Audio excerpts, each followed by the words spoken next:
We can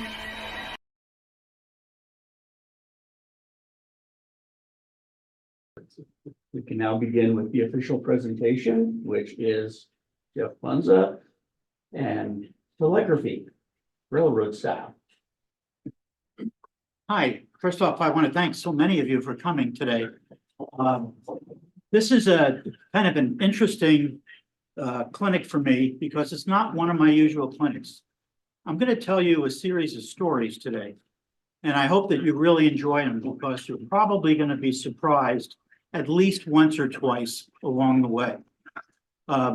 This all started with me going down what my good friend Ross Ames calls a rabbit hole. Well, I grew up in Brooklyn. We didn't have any rabbits there, but we had a lot of rats. So I always claim we're going down a rat hole. This is a rat hole I've been going down for about 6 years. And it's the culmination of that. And it's an exploratory thing for me.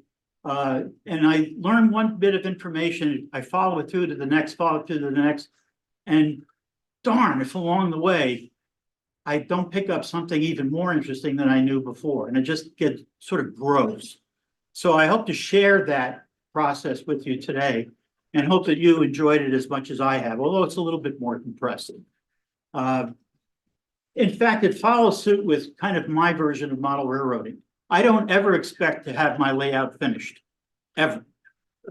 Not a chance, because once I latch on to something that's interesting to explore, maybe try something new, I intend to go down that path, right? And that tends me to get away from finishing my layout. But I get far more enjoyment out of that after doing this for over 40 years. I actually learned that that's what I like. And it took a little while for me to get to that point. I read too many model railroader magazines to tell me what I ought to do, right? So what we're going to talk about today is telegraphy. And we're going to start way back when. I didn't start at this point, but I wound up going there for bizarre reasons. And we're going to talk about the prototype, the implications of it, and we're also going to talk about the implications of modeling. Now, while I have one model that's HO scale, virtually nothing I'm going to show you is scale dependent. Anybody in any scale knows almost everything I'm going to talk about. So, further, I want you all to know that I'm going to pass out a lot of material around the room. I'm a big believer in you touching and feeling stuff. Some of the stuff that you're going to touch and feel weighs a ton, right? So just be careful, don't drop it.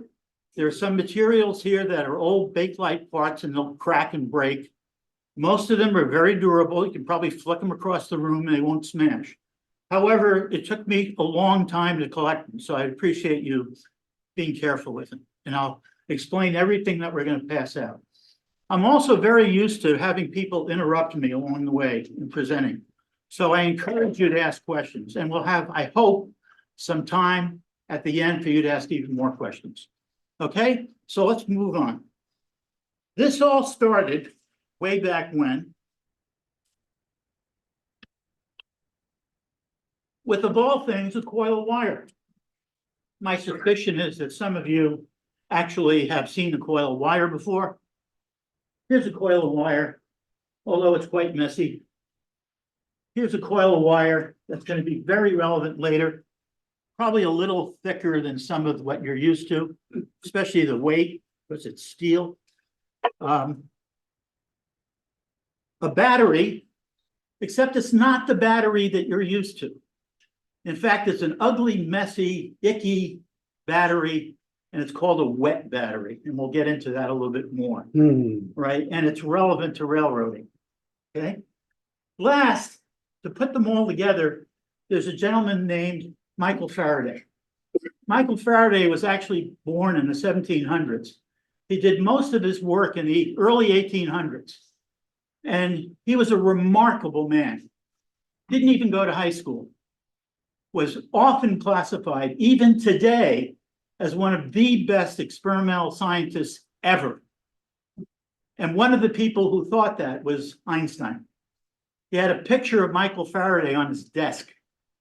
because of the remarkable achievements he made. And he just came up with an unbelievable set of things. He invented the generator, invented the electric motor, right? Although if you looked at both of them and compared them with what they are today, they don't look at all alike. But the fundamentals of what he came up with are all there. His big focus was on electromagnetism. The interesting thing was, he didn't apply the math to electromagnetism. There were other scientists who did that he went and got and collaborated with. His intent was focusing on physical phenomena and using them and experimenting with them for exploration. Okay? But very quickly, from his work with a coil, a battery, and electromagnetism, came Samuel Morse. Very close on the heels to Faraday's work. In the early 1800s, Morse developed a code and a mechanism to send the code over electric wires using electromagnetism. And almost everything that we're going to demonstrate here today, directly or indirectly, has to do with Morse and Faraday. So these guys are absolutely fundamental to what we're going to deal with today. One of the things that was discovered is that if you take that coil of wire, and you stuck a big iron bar in the middle of it, it actually magnifies the magnetic lines of force, sometimes hundreds of times. So all of a sudden, if I have a steel, piece of steel surrounded by wire, I've got an electromagnet, right? And the electromagnet does interesting things like attract pieces of iron.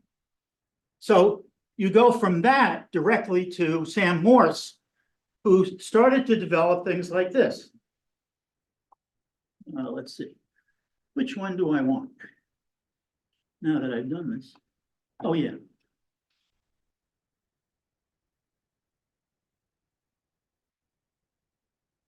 And here you have two coils of wire, and all it's doing is pulling down a steel bar, right? That's all it does. And it makes the click, right? The thing inside is called a sounder. Very clever. It makes a sound. That's its entire job to do. It just makes a sound, a click. Okay? The thing around it is called a resonator. Just like we put our small speakers in our sound generators, we put them in a baffle. Here's sort of the baffle for the sounder. Okay, now the other interesting thing is, we'll get to it a little bit later, is that in certain cases, there were multiple of these on the same desk with an operator. So you have to start to ask, well, how the heck did they listen to multiple ones at a shot? Well, sometimes they didn't. Sometimes they ignored one for the other, but they all needed to know which one was clicking, right? And sometimes in a crowded room, and we'll get to that a little bit later too. But the sounder and the resonator were fundamental. Now, the interesting thing was that there was a certain way to put these together. And you could also take it, and here's another thing where you have two coils. You also have, you can barely hear it, you have another armature that flaps back and forth. That's like a relay, like the sounder, except its job is actually to switch an electrical circuit. So like the relays we use sometimes with our model railroads, this is actually a line relay, right? That actually switches the line. Well, and we'll show why in a little bit. All this does is make a sound. This switches the electrical line, right? And if you look closely, and I'll show, in fact, I'm going to pass these around in a second. The build of these is very different. Here's another sounder. You can hear the clicks that it'll make, right? And all of the adjustments, there's at least 3 or 4 adjustments on a sounder. On a relay, there may be a couple more. The operator, the telegraph operator, was completely responsible for making all the adjustments and maintaining all the equipment in their office, particularly when they were the only one in the office. Right, and you got to get used to that. I'm going to pass these around. Again, try not to mangle the delicate parts and don't drop it. So by taking the electromagnets, you basically slam down the little armature, which is made of steel, because it's got to be ferromagnetic, and it makes a click or it switches a circuit. Batteries were absolutely fundamental to this. The batteries were wet batteries. The Leclanche cell was not the most common, but it was often used in experiments. The Fuller cell was used in Europe predominantly. And in the United States, the Crowfoot or gravity battery was the most used. Now, each one of these only puts out a few volts, like 1.5 to 2. So what they would do, you can see it here in the diagram, I hope, yeah. They would simply take these and put them all in series in a rack. Now, the interesting thing about the gravity battery is that at the top, you could, oops. How come I can't go back?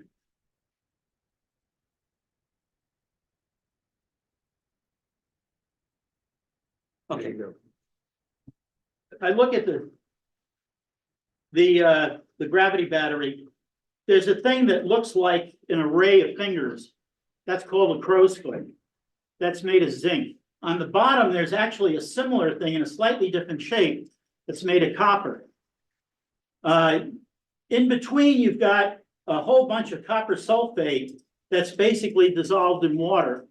You add a little bit of sulfuric acid. You short the battery out for 24 hours, and it builds up a surface around the zinc to protect it. And then you've got a working battery. You seal off the top with a thin layer of oil, and then seal the top with paraffin wax if you want to be fancy about it. And that's your battery.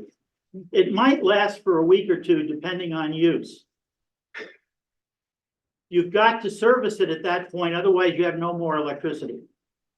So these batteries were used both at the end of the lines and also in each local office, except you didn't need as big an array of batteries in the local office. And we'll get to why that's important in a second. But the batteries required maintenance. If you had a lone telegraph operator in an office, like in a flag stop or in a telegraph office by itself, and we'll get to show what happens in that situation, he's really responsible for a lot of things. And we would think about him as, well, he sends and receives messages. That's it, right? Well, no. It also turns out he's responsible for sending weather reports up and down the line. It turns out he's involved in forwarding messages because the telegraph line, anybody know how long a typical telegraph line was? 12 miles? What? 12 miles? No. Over 300 miles. One wire. How do you do that? Well, it turns out when they first built the first telegraph line from Baltimore towards DC, they didn't make it all the way to DC because the politicians wouldn't pay for the last couple of miles. So when they operated it, and Morse sent his famous "What hath God wrought? What hath God wrought?" It turns out that that was on 2 copper wires. Any of you string a mile of copper wire across an abyss or something? Copper wire, particularly back in the early 1800s, was terrible. It had almost no strength. So it was terrible to string a very long distance. Our buddies in Germany, who were also starting to use telegraph, discovered that they could string 1 wire of steel and use the earth as the ground for the return run. And what they did was they took and made a ground plate. A ground plate, do we have any ham radio operators? Okay. Well, you know how we take and we drive a ground rod into the end? Nah, we're trivial compared to what these guys did. They took a plate about 3.5 feet by 6 feet. They buried it in the ground, right? They wetted the soil regularly, and that was the ground.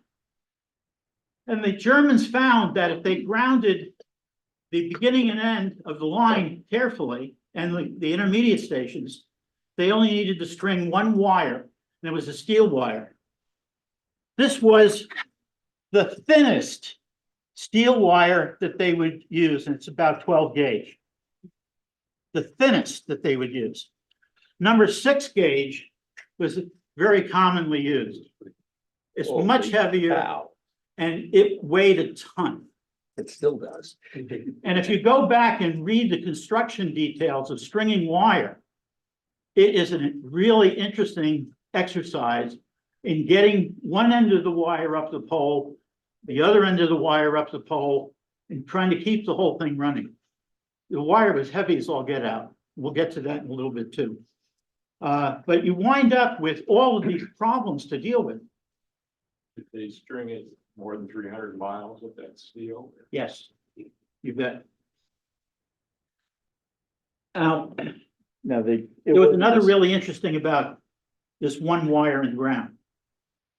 If you measured the resistance of the total circuit, for the first like 6 miles, the resistance went up and up and up. Guess what happened after that? leveled. It went down. I have no idea why. I've read 2 technical papers that were published in like the 1870s about the measurements and why it went down. And I still don't get it. But the measurements actually show that it goes down slightly and then sort of levels out. And that's one of the reasons why they could string it 300 miles. It was just amazing stuff. Yeah. When did they convert to steel? In Civil War, they didn't have steel. They converted to steel within months after laying the first line for the first telegraph line. And the reason they did was copper was incredibly expensive. Steel was not, and they could string steel for longer distances without any support. 1860 something or? About 1852, something like that. Something on that, probably off some number of years, but about 1852 is when they had the first transmission. And trying to remember if it was the Lehigh Railroad, it was an Eastern Railroad who within 2 years had miles and miles of telegraph line up. They finally got us. Yeah, or the predecessors followed suit. There were a bunch of railroads that came right on the heels of it. And they all started using telegraph. And they used telegraph for train orders and a bunch of other things, okay? So besides these other things, I just mentioned train orders, it turned out that there was another really important function of telegraph. I never knew anything about it. Anybody want to guess what it is? Super important for railroads.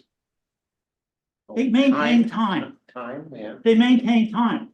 There was a 3 or 5 minute procedure that at the beginning of the day, they would step through, right, to maintain time. Now, in the United States, the telegraph lines were always energized and always connected. In Europe, it was exactly the opposite. They were always open. And to send a dit, or dial, whatever, to send a click, you would close the line in Europe and you would open it in the United States.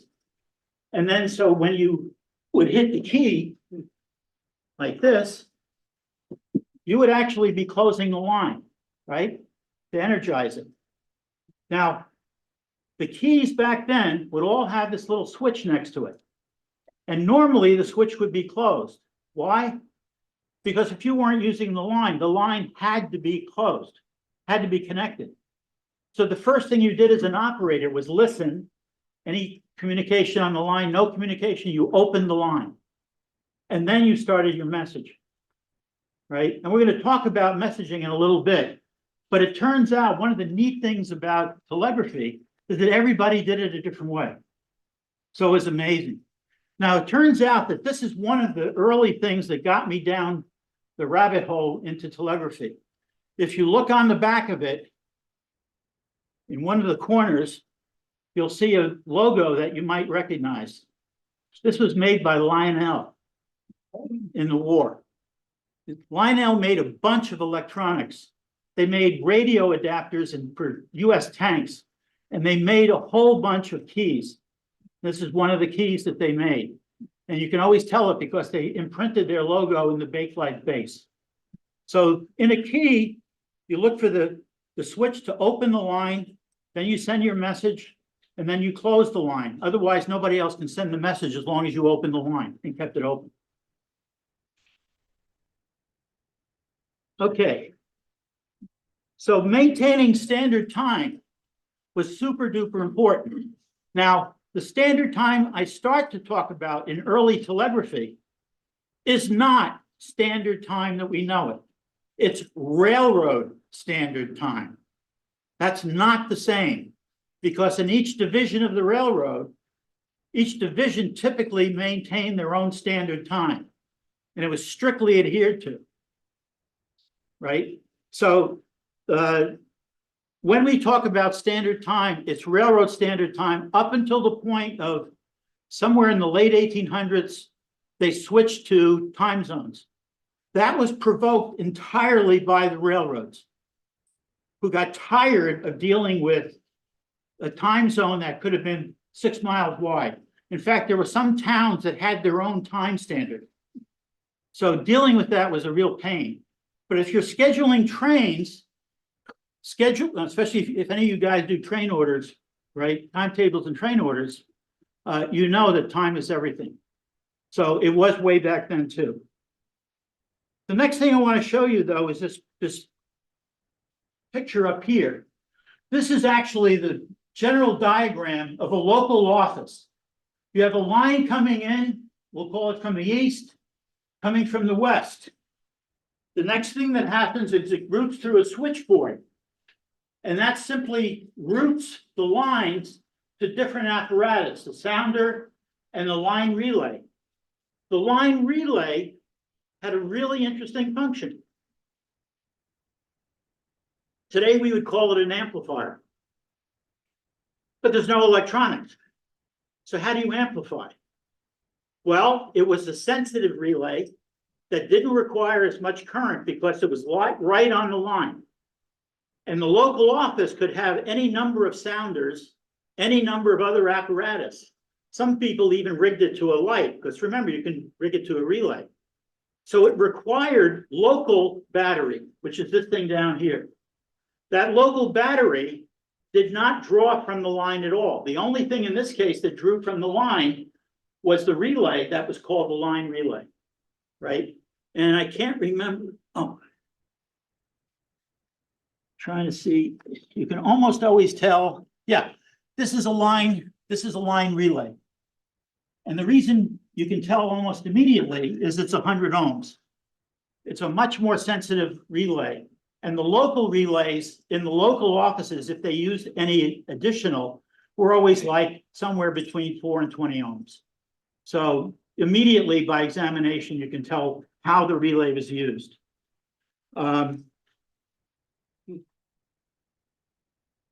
Those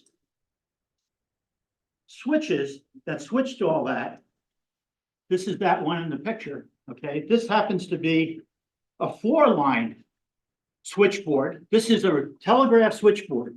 This was actually used by a small railway in Ohio called the Hocking Valley Railroad.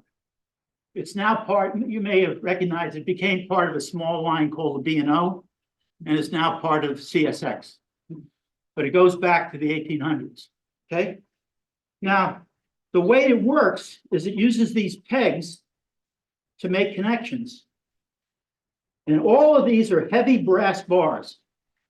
And the way you make a connection is you push in and twist a brass pin to the two side by side, and that's how you make the connection. That's literally how you do it. So this was actually used to configure the lines coming into the office and which sounder they went to and which key it would operate, right? So if you had multiple operators, they could put their own key in, they could move the sounder to another desk, they could do all kinds of stuff like that. You'll notice that there at the top, and you can see up here as well, you've got these big round things. And each line would come down on these two brass bars. So I told you this is a 4 line. We got 4 sets of brass bars. That big hunky thing at the top goes across the brass bars. Why would it do that? Why would you want to short the line? Guesses? Continuity. Nope. Well, the answer is it doesn't. What it does do is it has an adjustment that allows you to put it within a millimeter above the brass bars. So what does it do? That Nope. distance, it has to have something to do with induction. Nope. Somebody said it. It goes across to this one connector over here that's odd. Want to guess where that one single connector went to? Ground. So now what does it do? Oh, It's the return. lightning protection. It's a lightning arrestor. That's exactly what it is. And the lightning always wants to follow the path of least resistance to ground. So what they did was they gave it one, right? Except on this particular switchboard, if you look at the back, you will find at the top over here on one of the lightning arresters, there is about I'd say 1/2 inch by maybe 030 brass plate or what would you call it? Strap. Strap. Thank you very much. Strap. And it's melted away. Did its job. So how much current would be required to melt a brass strap like that? And the answer is a lot, right? And you can actually see the melted blob on it. I didn't repair it. So that. It did its job. What is it, 1.88? It would open it up. Well, it was supposed to divert lightning to ground, but that made it to melt the strap and open it up. And it was never repaired. Probably because that office only required fewer than 4 lines coming in. Now, why was there a pair for every line? All of these are obvious when you think about it for 1/2 millisecond. Why was every line a pair? What? Second, auxiliary. No. Have to keep the circuit closed. West. The opposite. Remember, in order to send a message, you had to open the line. Yeah. Yeah. So you had to have both sides of the line, Mhm. right? So you open the line, you send the message, you close the line again. So everything going through the switchboard had to be both sides of the line, east and west. That's why. And that's going to come in when we start talking about, well, what are the modeling implications for this? Okay? Okay, moving on. Here's a diagram essentially of that same office with the added addition of the end of the line on both sides, east and west. Now notice over here, to the local battery, I drew a very small battery. Over here, you had multiple cells like we had when they were stacked up. The voltage on the end of the line, on one end of the line, was often between 90 and 130 volts. You needed a whole bunch of batteries. And you also should note that on one side, the plus was over here to that end of the line, the minus was over here to that end of the line. Right? So if you were in the middle, it was probably even higher than 130 volts. If you're running 300 miles of wire, you're going to need a fair amount of push to get that far. Yeah, but they got it, which was amazing. So here's the key in the local office. Here's the sounder, here's the relay. And what the relay again did was simply take the line current and actuate the relay that turned on the local battery to work the sounder. And that way, when you were working the sounder, you didn't require any current off of the line. It was all local. And that's exactly what it was for. So that relay was a sensitive relay that took a very small amount of current and was able to drive a much higher amount of current, like an amplifier would, but it's not an amplifier, it's just a relay. This up here, I was amazed to find in one of the books, and it's a single line switchboard. And through a bizarre thing, I got one. I was able to pick one up. And lo and behold, at the top of it, you'll see the lightning arrestor, even on that.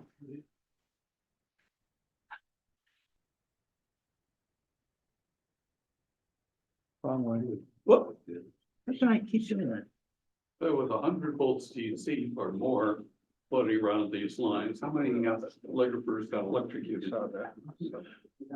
Not much, because there wasn't a lot of current. Right? The voltage was there, but there really wasn't a lot of current. And when you were out on the middle of the line, it dropped significantly. For example, I can do this. I can work that sounder, and it's actually working with less than 30 milliamps. Right? In fact, I'm driving it with a little Arduino, just as a demonstration. So there's all kinds of games that get played. The technology in the sounders, in the keys, in the relays, in almost every bit of the telegraphic line and all the equipment, including batteries, was the subject of great innovation in the 1800s and a lot of research. And in fact, all of that created something that's near and dear to my heart. It actually created electrical engineering. Electrical engineering didn't exist before the telegraph.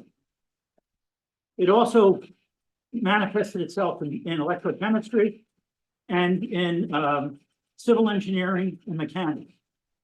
The study of how to string telegraph lines was all over the place. There's all kinds of literature that got published. And one of the great pieces of fun was actually looking how the technology changed. For example, down here, this is the key that I passed around. That's called a straight key. And it's sort of a normal key.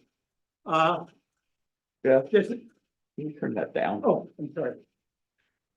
Yeah, it'll drive you crazy after a month. I'm afraid it's probably killing the recording too. This is a different key called a vibroflex. Speed This is the key. key called a strap key. And it's just two pieces of metal that you just push together. That's all it is, in the strap key. The straight keys almost are pretty rarely used these days by amateur radio operators. A vibroflex, and it's not this form, but in a more modern form, is commonly used by people who really want to send fast. Speed key is what they're called. Excuse me? Speed key. Speed key, yeah. And we'll come to that in a little bit. The other thing you'll see is for convenience, they had these mounts that were either one, like this one, 2 or 3 jointed, so that they could position the sounder and the resonator. If they were sitting behind the table and they moved their chair, they wanted to be close to them. Okay? Jeff, Yeah. the vibra key, that my understanding is that one, you press one direction for dash and the other direction for dot. So you're not controlling the length with your finger. The machine is doing it, right? Except it was a cheat early on because it wasn't exactly that way. And I'll get to show you why. All right. Okay. Any other questions? Okay, I'm going to drive you a little bit more crazy because if you had a bunch of these on a table, you would want to know how to distinguish one line from the other. Well, there are all these adjustments to change the click, but they don't change it wildly. But what happens if you did this?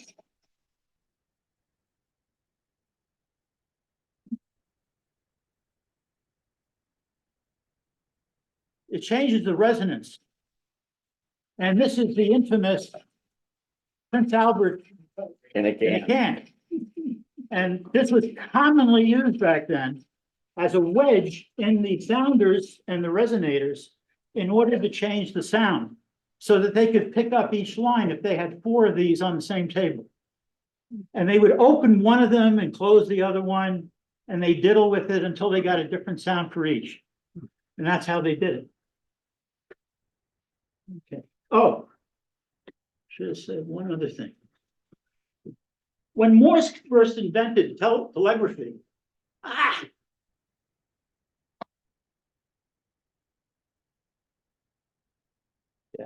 down there. yeah, when Morse first invented telegraphy, He didn't use a sounder. Where's the sounder? He didn't use this. He used this. He actually recorded the clicks, the dots and dashes on a paper tape. Some of them were printing using ink. Some of them were indentations like Braille. Some of them were electrochemical. Okay, his actually was if I remember right, was a printing one. Why did they get rid of it? Too slow. Well, first off, it was an expensive disaster, right? And the sounder was much cheaper, but it turns out that a telegrapher could read the sounder faster than the machine could type out. So they went with the sounder because the telegraphers were that good. Is Right. is the printer what they ended up using on the stock market to do? Yes, and one other place that was even more used than the stock market. Can you guess what it would be? The military. Nope. And it was used into the early 1900s. It was used in firehouses. Oh, okay. When you pulled the fire alarm, it actually would send a telegraphic message. And when it got to the fire station, it would record it on a machine that was a little more sophisticated than that. And you can actually buy them on eBay, but they're all advertising them as early telegraph. Well, they sort of are, but most of them were used in a firehouse. Right, but that's how they were used. But they were ditched almost immediately by telegraphers on the rail lines. Okay, Firehouses use them because then they have a permanent record of where the fire was. yeah, some of them would actually carry the ticker with them to the fire to make sure they got to the right place. But there's a whole bunch of lore behind that, right? Okay, so. Yes, here's the station with one. I'm going backwards, sorry. Here's a variety of sounders and a variety of resonators. And here's a resonator with a curved back. Here's a resonator that has a straight vertical front and a triangle. This is kind of cool. In fact, that's not the one I brought, but I actually own one of these. And you can actually unhook it, pull the resonator back, and you can service the sounder. Remember, I told you the sounder had all these little adjustments. You can literally change the sound of the sounder by changing all the little adjustments. This allows you to do that. Here's one that's like a perfect triangle. They were made primarily, brace yourself, in New York City, New Jersey, Chicago, and Philadelphia. It turned out that New York City was a hotbed for telegraphy for years. And not just for sounders and things like this. It was a heavy manufacturing area for all kinds of telegraphic instruments. Here's a office that, is Jim Muma here? No. Jim sent me this picture with a series of questions like, what the hell is in this picture? And here you have a picture that was taken at a transition time.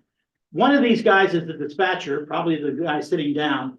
He's got a chest mic for a telephone. If you look right here, here's the speaker to the telephone, right? That he would listen into. And it was actually called a loudspeaker telephone. And Jim thinks that that's where the term loudspeaker actually came from the use on the telephone. But here's his chest mic. Here's another guy with a telephone chest mic. Here you have let's see, you have a sounder right here, right back there. There's another one right here. And I think that these are either, well, this one is definitely a relay. These three are either relays or sounders. I can't tell because it's not crisp enough. And he has a vibroplex key here and he has a straight key here. He also has an interesting little box right here. Before I get to the little one, this big box is actually a telephone switchboard, right? And it actually has switches on it to change the line that the telephone is connected to. Here, this is a line switch for telegraph, probably controlling those two keys in front. And here, there's a slightly smaller box than that. And I'm going to pass it around. And those of you who have worked with electrical plugs and things enough, take a look at that plug. And I left it open, I think, yeah. Take a look at that plug and tell me if you notice anything strange about it. It obviously goes in one of the holes. And that's used to switch the telegraph line that the equipment's connected to, and it's very common. And they made them in 2, 3, 6, and I think 8 plugs, jacks wide. And it was very, very common. Any questions about the dispatcher's office? Oh, yeah, you should have had a question about the dispatcher's office. Shame on you guys. There's one glaring thing in that dispatcher's office that's out of place. It's out of place. Out of place, except it isn't. If you take the modern view of that dispatcher's office, it's out of place. If you understand the time frame in which that picture was taken, it's not out of place at all.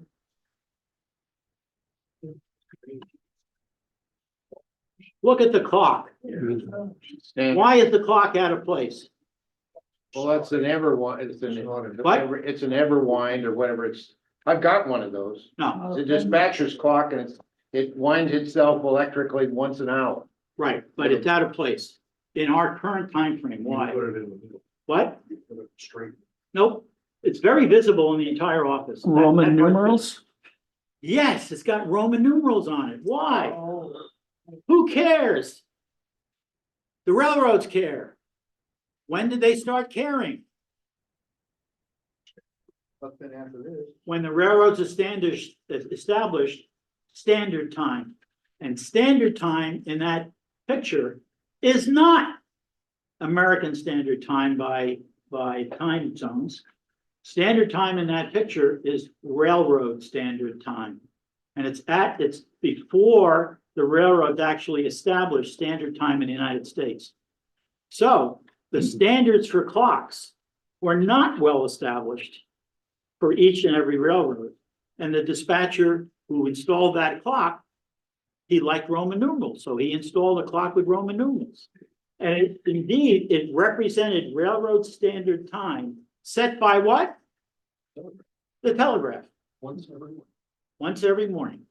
And that's the thing that stands out in that picture, is the clock.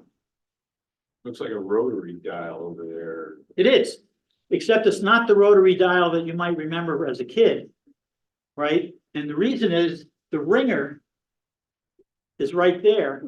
And when I mean ringer, it's actually the thing that you crank that rings the bell at the other end of the line. And when you dial that thing, you only may have had 10 numbers or 20 numbers to dial. And then the rest didn't matter. So it was all the local circuit. It did not go out publicly at all. So he could have been in a yard, a very large yard, a very large station. He could have been in the middle of the line, wherever this dispatcher was. And this probably was one of the earliest telephone systems that was installed in a railroad, given the equipment and the way it was installed and the clock. And if we went back, we could probably figure out the relative time frame of when that picture was taken. Probably pretty accurately too, by the way. Anything all the clock synchronized is a problem that's moved forward in history. Starting in 1975, I worked for a company called Tandem Computers.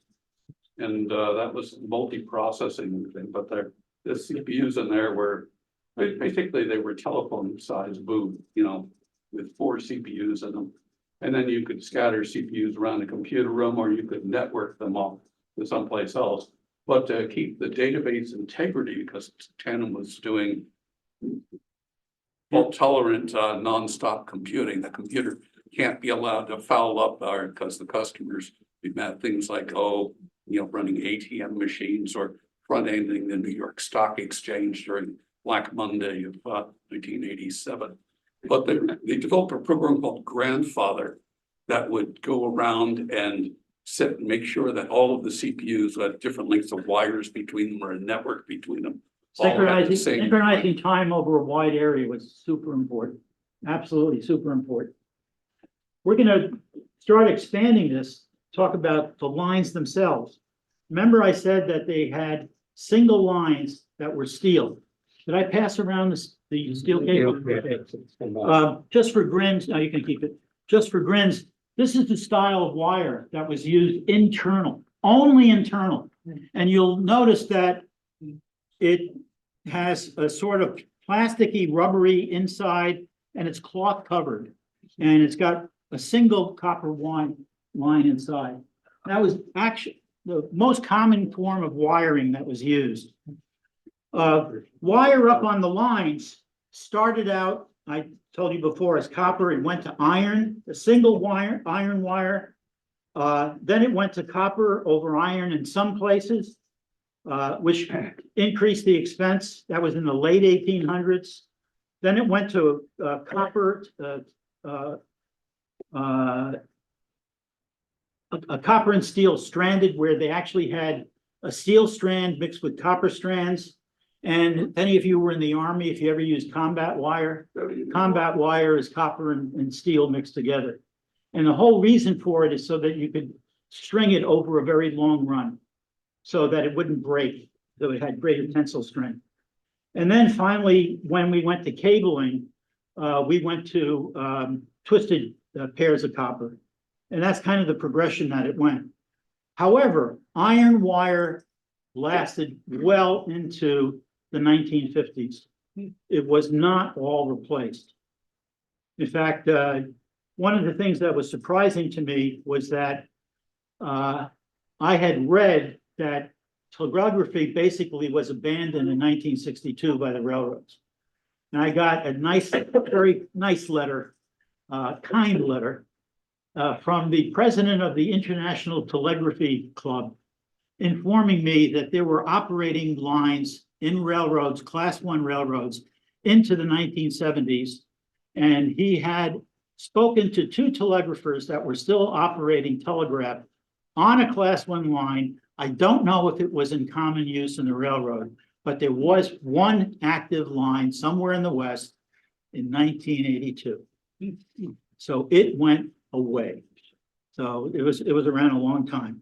Interesting thing about, and I kept looking for my little example and I couldn't find it. But if you start looking at the glass insulators for the line, one of the things I always used to do when I was a little younger, I know it's hard to believe, I was younger once, is when I was stringing telegraph line or telephone line on my telephone wire poles, I just take it and wrap it around the insulator, whatever I had for the insulator.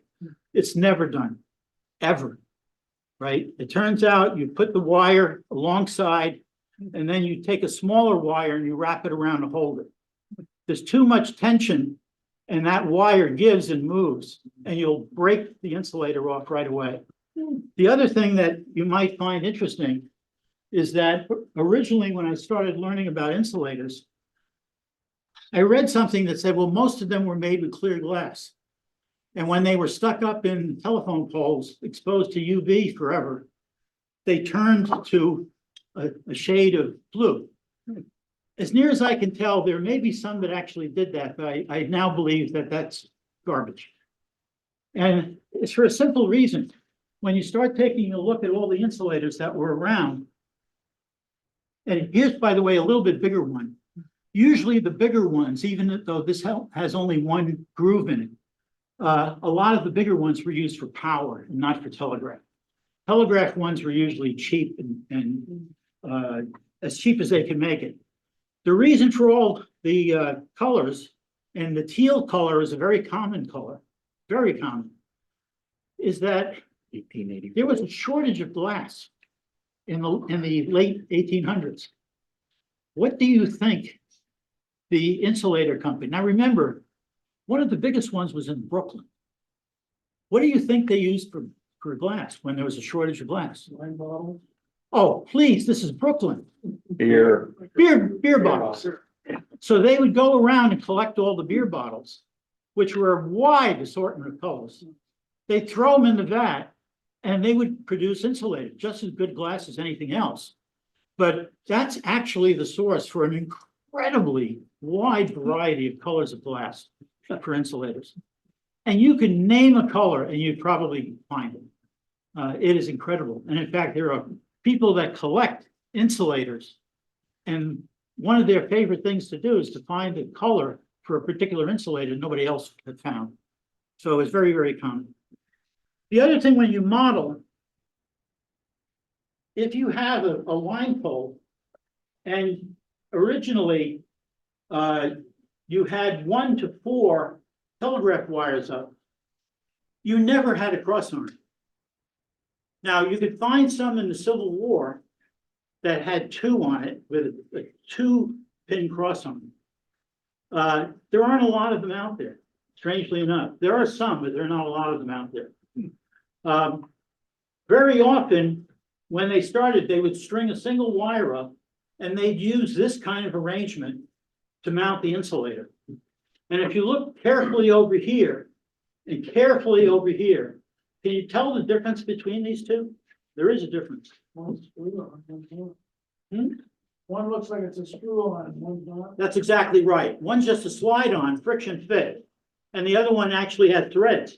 So the ones I passed around to you have threads on them. They literally screw on the pin, right? And on cross arms, I thought I brought it, but I'm not sure where it is. On this one?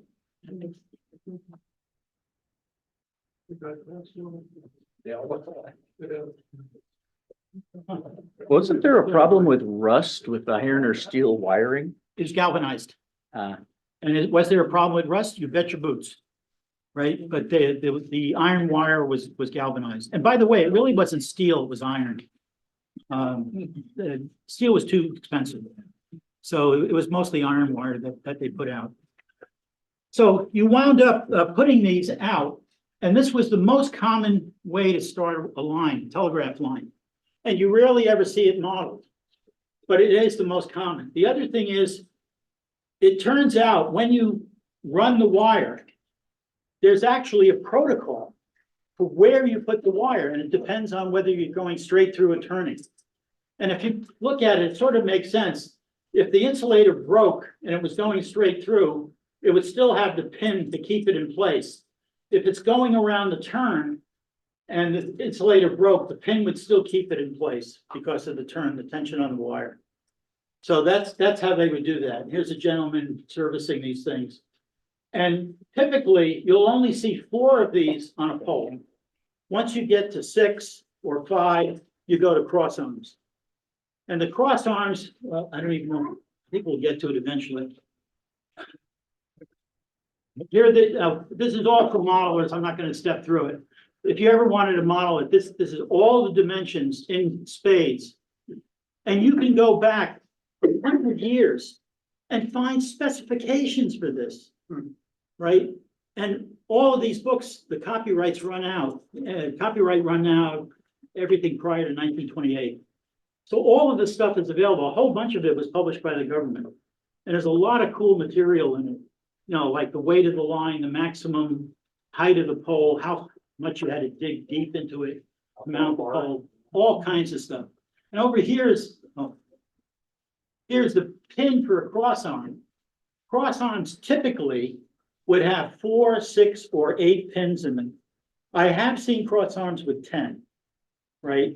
But way back when they would do 4, 6, or 8. And these pins, and here you see the thread, they would simply mount in these holes and they'd hit them in with a hammer. It would be friction fit, right? Nothing really fancy. And that's how they would do it. I mentioned before that all of the insulators come in a wide variety of colors.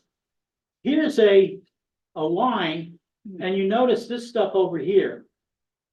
This is probably, by the way, a power line, because almost always the telegraph lines did not have insulation on it. And you could see the beautiful job that I did when I put this together and what they did with this over here. And again, they're using a smaller weight of wire around it to hold it in place. This line here is the wire that I pathed out before. This black stuff for the insulator is something called gutta percha, and there's another variety called kerite. Gutta percha is a rubber, a kind of rubber made from a particular plant. Kerrite is also made from a plant, but it's interesting, it actually, when it's processed, it comes closer to plastic than it does to rubber. And they did use it and as a substitute. And here you could see that the insulator is much wider, right? To handle that heavier line, even though it has only one channel in between. The other thing is you see these little things on the bottom? Anybody want to guess what they're for? Grip on turning it on? Nope.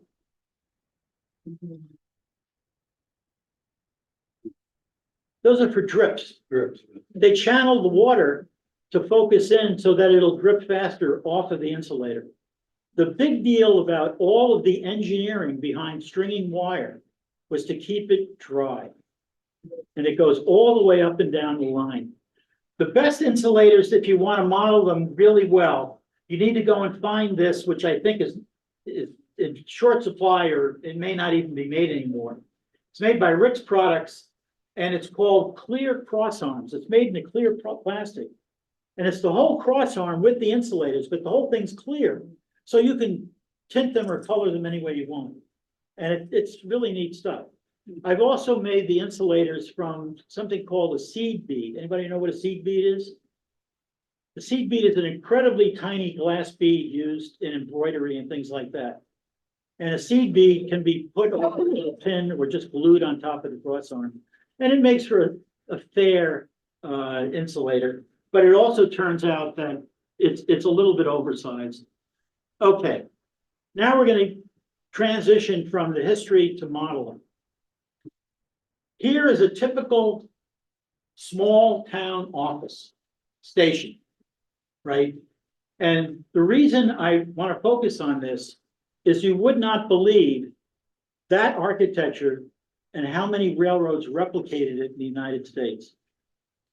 East to west. If you ever wanted to pick a station to model and put on your rail line, that's the one to pick. It's got a bay window out front. Why is there a bay window? Who sits in the bay window? The operator. The telegrapher. All right, the telegrapher is copying train orders. He needs to look up and down the line. He's in the bay window. But the telegrapher also has all those other duties, right? Including taking messages from the public and putting them out on the line as telegrams.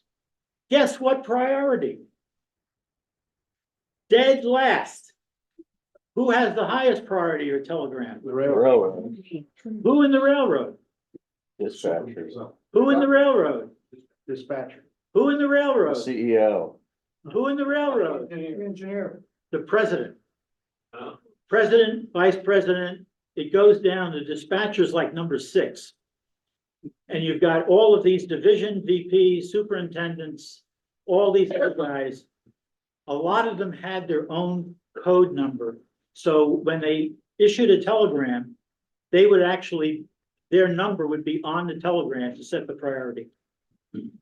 Okay, so the telegraph operator was right in the middle.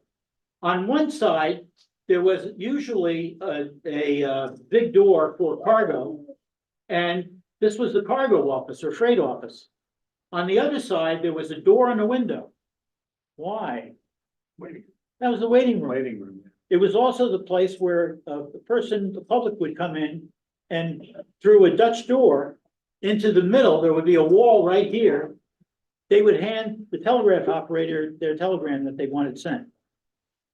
Early on, there were scores of telegraph companies that were cooperating with the railroads. What happened? Western Union happened. They started buying up every telegraph company they could. Then they got competition with a little company called AT&T. They started buying up every telegraph company they could. Was ITT first? Excuse me? Was it ITT first? Really? Was it ITT before AT? No, it was AT&T. And I always thought it started out as American Telegraph. It didn't. It started out as AT&T. It was another surprise to me. So when they actually started, they knew about telephone at the same time.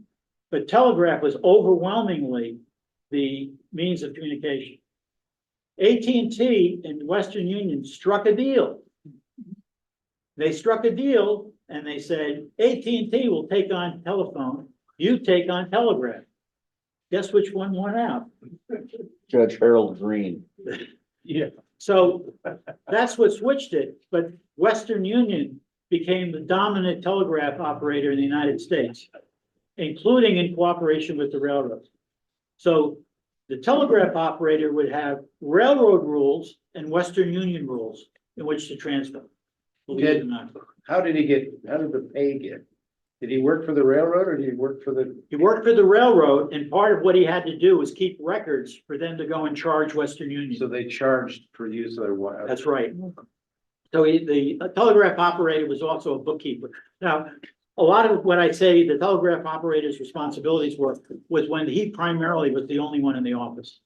Now, sometimes there were other people in the office too, and they would share the load. Right? There were also, as we saw from the dispatcher's room, there could be multiple telegraph operators. So you had the bay window and this arrangement where you had passengers on one side, freight on the other. You also had a train order signal in the middle, and some of them would be semaphores, which were very common, and very often the pole for the semaphore would be right in the middle of the bay window, right outside. That was operated by the telegraph operator, because the telegraph operator's job was to take and transmit and forward messages, including train orders. Okay, so he had a lot of responsibilities. Let's see. Okay. No, Jeff, yeah, the reason it's close is it's handled by a set of bell cranks that right. go in through the building. It was So mechanical. It was mechanical. Yeah, it wasn't electrical at all and not motorized. And in fact, even this one, all this thing does is turn, and it's got 4 sides to it, actually. And all it does is turn 90 degrees from red to green, I think in this case. Here's the telegraph operator. Okay, so here's the train order signal. Okay, up here, I want you to notice there's a set of insulators. And it turns out there's another set right there. Why would there be 2? East and left. Yeah, East and east and west, because it's broken in the middle by the office, so they come in. And the interesting thing is, if you start looking at telegraph offices, to find those damn insulators on any place on the office is difficult. And the telegraph line itself is so tiny going into the office, it's difficult to spot. Also, the arrangement for these, I think I'll get to it on the next slide, can be all kinds of bizarre things. Last on this particular thing, here's the local telegraph operator. What's he got over here? Yeah, that's the order hoop. Sometimes they look like a popsicle stick and sometimes they look like a V. So his job was to take the train order, set the train order signal, to notify the next train coming by, and then issue the orders. That was his job. And he got orders directly from the dispatcher, typically. Sometimes they had to be relayed by another telegraph operator, sometimes not. The other thing I'm going to harp on a little bit is this right here. Anybody know what that is? It's telegraph symbol of the station. Yeah, and it's called a call sign, right? Or an office call. The telegraph people would harp on that with me. It's an office call. And we're going to get to why that's important. So here's an arrangement. There's the same kind of thing here. Here's where the insulators are here. Notice where they are here. There's just a row on a short beam. That's probably a piece of cross arm, by the way. But all they did was they put it on a bracket and attach it to here. Here's another set over here. And notice that in this particular photograph, it's just sticking outside. He's got 4 insulators on another cross arm. This gentleman's probably the operator. Here's another set internal here. Here's another set sticking out over here. So you can see that they can be attached in a number of different ways to the building. There is no standard for that, by the way. Remember I talked about why you had the bay window here. Here's a really interesting office. I think this is Gilman. And this is a diamond here. Where's the bay window? It's a double It's the bay. entire corner. Because he needs to see out, in both directions. So the telegraph operator would probably have his desk right here. And at the diamond, he could see down the line, up and down this way and up and down that way. So the station architecture was governed by telegraphy and the need for the operator to do his job.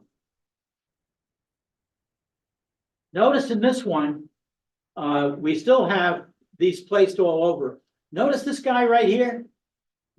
That's that original diagonal brace for the insulator. This was probably put on originally as a connection to for the telegraph line. These could either be power in or out, or it could be two other telegraph lines added. Here's the semaphore for the train order sign right there. Notice right in front of the bay window where the operators sit. Standard placement. Here's the corner one we saw before. Now I want to point out these guys down here. This is Berea, Ohio on the New York Central. See the BE, KY, and Anderson? It's, by the way, it's not in Kentucky, in case you were interested. And in Lansing, Michigan, we have the MA Tower.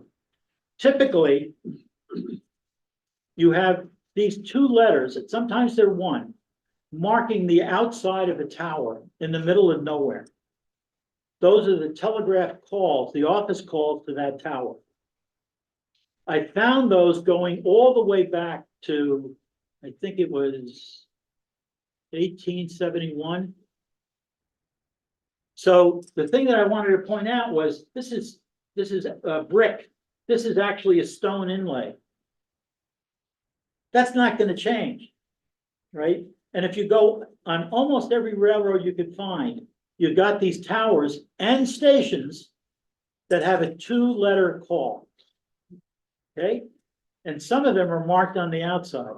Well, if you're a train going by and this is the only thing you see, and you see that MA, that's the mile marker.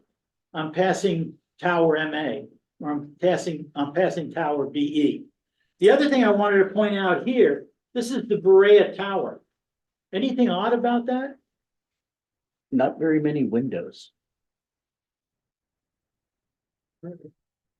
Anything about this side versus this side? Bay window. There's no bay window, but there is a bay window. It's the entire side of the building. That building is way deeper than it is on that end. So that telegraph operator over here can see out both sides and see out that side there. But this goes back like 4 or 5 windows. And it's stone, it's brick. And it's got the brick inlay of BE to denote the office call for the tower. It's still there? Still there. Were the calls unique to a railroad? Could there be another railroad that has a BE, or does there have to be? That is about the best question of the day. Because there's only so many combinations of 2 letters. You could- Well, 26 times 26, right? But you could also do single letters too, so it's another 26. But the answer is there are duplicates up the wazoo, even on the same railroad, but never on the same division. Never. And never on the same telegraph line. So if the telegraph line ran 300 miles and across divisions, all of those telegraph operators had a different office call, right? And you can actually find books. The New York Central published them. The Reading line published them. The one that I picked up from 1871 published them. These office calls go way back, and they're standard. So the telegraph, not some yokel dispatcher, drove the designation for a lot of these towers that are still used today. The Berea Tower is still there today, right? There's a bunch of towers north of New York City on what's now, I guess, what is there? Does Amtrak own that track or? Yeah. Northeast corridor. There's a bunch of towers there that all have those office calls still. Now, why? Well, time is money. Here is a Boston and Maine report for a telegraph car report with 2-letter abbreviations for every car that's in the yard, right? That's all for brevity. And when you're hitting dots and dashes like this, it's really important that you send as fast as you can, but still accurately as you can. So you wind up, you know, doing things like this. Now, for all of you ham radio operators, is this what you normally hear if you're sending more? No. Why? This is railroad. Well, for starters, usually you hear a beat that's short or long, but that's not the important thing. Here, there are three different lengths. There's a short, a long, and an extra long. This is American Morse code or railroad Morse code. And that was used continuously for American Railroad telegraphy. But it is not international Morse code that amateur radio operators have taught how to use. What was the long one used for? You would ask Letter me K that, or right? L. So if you go back and look, let's see. So what's the I gotta third go code find it. over there? You have Morse, you have Continental, and you have what? Yeah. They Bain? call Yeah, Bain. here's American Morse, which is, oh, here, right here, L. That's the extra long, and they developed some special characters as well. Trying to see where they might be. Yeah, here up here, 0 was one long one. And I don't know how you differentiate that from this, believe it or not. Context. But Continental is what was adopted, Morse code that was adopted for Europe, even with the telegraph, and which eventually became international Morse code that amateurs use today. Why did they need to change it? Anybody guess? Because we didn't have all the accent marks, right? So they were never invented here, they were invented in Europe, because they needed them for German and French and a number of languages. So what was Bain for? It was a third code that an individual named Bain had put together very early on, and it actually reached some of the books, so it wound up in this. So it is, Marine would be the Continental there? Yeah, Continental, yeah. Or nowadays, it's just simply called International Morse. Okay. Okay, so telegraph's success drove brevity, and these are the kinds of messages that you would see. And also, if you're a ham, notice the beginning of this. Typically today, we would send the call letters to the station we're trying to contact, then our call letters, and then the message, and then an end. Here, they would repeat the station that they're calling to 3 times, send the message, and then their office call would be at the end, so it'd be a little different. Now, I said that that's the way it was. That's the way it was taught. The railroads changed it all over the place. And in fact, once you established the link to another office, you started sending messages back and forth without the address and designation of who sent it. And then at the end, they sent okay. Literally, okay. And that's how they terminated it. But every railroad did it differently, right? Now, brevity was so important in sending messages that they actually developed codes. And we call them codes because they're a substitution code, right? So instead of sending, give me something. This is water tower. They might send cat. Shorter, but the operators knew what the translation was, okay? There was another code that was developed by a gentleman named Shultz. This code was used by professional telegraphers, not on railroads. But you also have to remember that for the longest time, telegraph was used to send the news around the United States. So professional telegraphers were there sending messages to the newspapers. I can't remember the date, and I hope I didn't write it down. But it turns out the last one was sent something like 1950 something. And it was sent from Washington, D.C. to the New York Times in New York. Would you like to hear what was sent?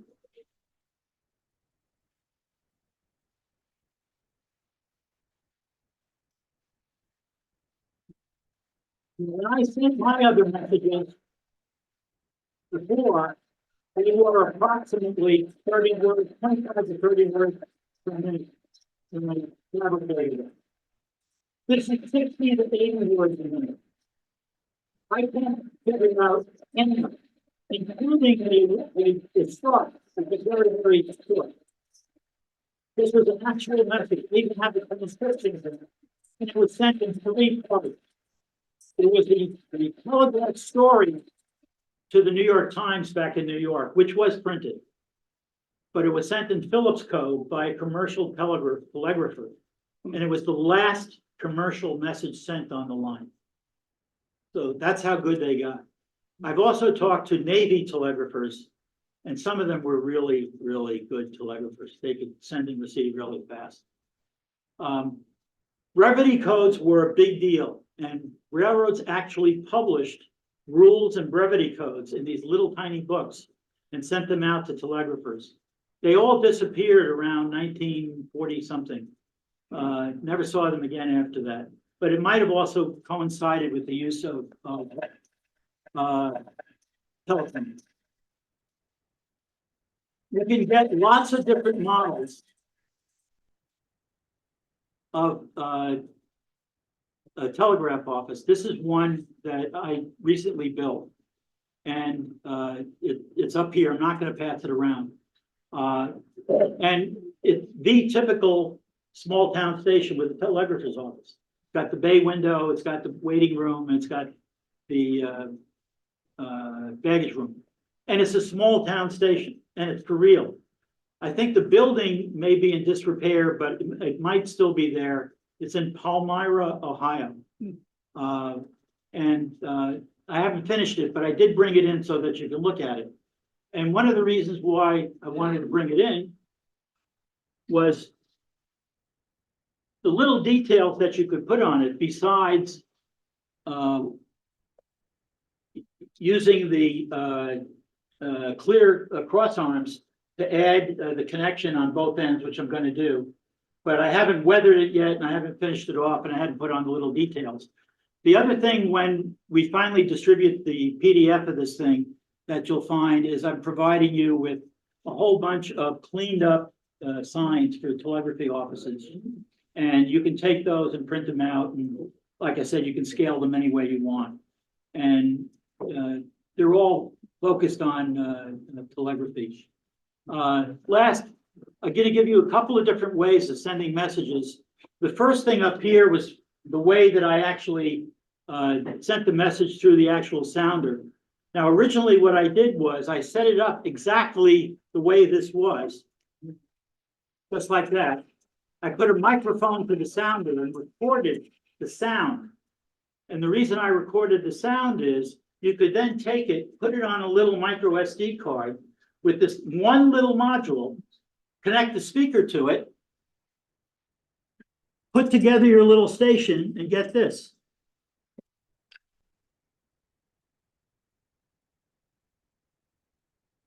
So no electronics, no Arduinos, no fancy stuff. You go out and buy something like a 450 module, go find a speaker somewhere, and all of a sudden you've got a telegrapher. And so you can do that in any scale you want. There's another little module that just came out that I'll publish about how to use it.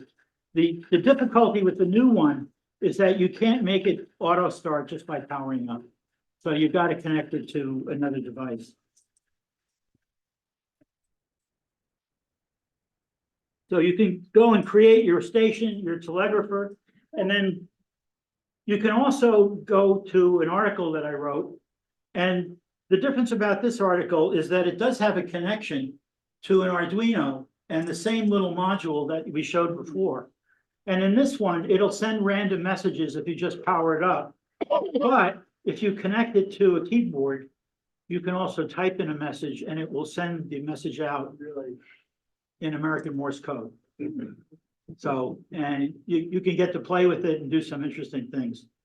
I am a disaster at sending Morse. The best I was ever able to do is like 12 to 15 words a minute. And that was at my peak, right? When I passed my amateur radio extra class test. And I'm sure I couldn't do it again today. I want to leave you with one interesting observation. I came across a book called The Book of the Telegraph by Daniel Davis, published in Boston in 1851. Now you have to understand, 1851, before the Civil War, right? 10 years before the Civil War. And it had the normal kinds of things, and it talked about telegraphy. But if you have never read a really old antique book, technical, you have the book section, which describes whatever the guy is writing about. And then at the end, it's almost like a catalog of stuff you can buy. So it's the way that they got ads into books, right? And sure enough, in this book, he had that. And I figured, okay, he's gonna have all the Faraday weird stuff and gonna have stuff like a galvanometer, right? Which was a very, very early meter that we use commonly today. And I kept reading through it, and sure enough, it had all these ads. And then I came across this. And it turned out that I knew exactly what that was, because I made one when I was a kid. Okay, it turns out that these are two coils over here, right, that you hand wind, and you see this big hunky thing? It's a magnet. That's a magnet, right? You know what that is? That's a motor. 1851, right? Well, they made it a few years before I got to make mine when I was a kid, right? Not a lot, but a few years, right? And I'm looking at that, and I'm looking at the price. $5. And I'm saying $5 for a motor. So I had to go on the web and I had to go and find out, well, with inflation, what does that mean? It's $200. Yeah. It's a little bit less than 40 times, right? And I'm going, this is like the most amazing thing I've seen in eons. But that wasn't all. Because a few pages beyond that was this. Electric train. About to say, what could you do with that? That is not a train. That is an electromagnetic locomotive and car, right? And it is $35. And $35 translates now to $1,394.50. So it was brass. Yeah. Notice the detail. Notice the wheels are different sizes. But look, it's a motor with a gear on rails on wheels, right? So I was just astounded. That's the 18, McKean. The McKean truck, the powered axle wheel is bigger than the other wheel on the same truck. the earliest I had ever tracked model trains was without power, and they were made by Markland in Germany for the late 1800s. I had never heard of anybody making anything in 1851. So the only conclusion that I will leave you with today is that you owe it all to Michael Faraday, who is the father of mobile model railroading. I thank you, and I hope you enjoy it.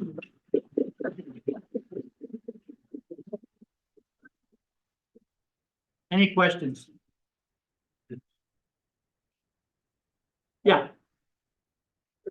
Earlier you were talking about brevity in the coding, and I'm wondering, we talk about military or international time. If we had adopted that for telegraphy, we would have eliminated 2 characters. All those times we had a.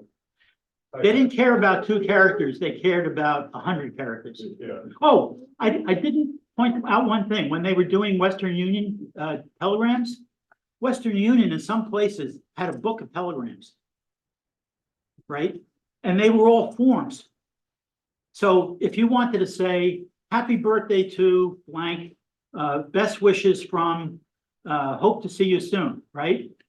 That might have been form 28, right? And then you had to fill only 2 things in, and they transmit form 28, Western Union form 28, Mary and John, right? So they were careful about how much they had to transmit, but they went about it all kinds of bizarre ways.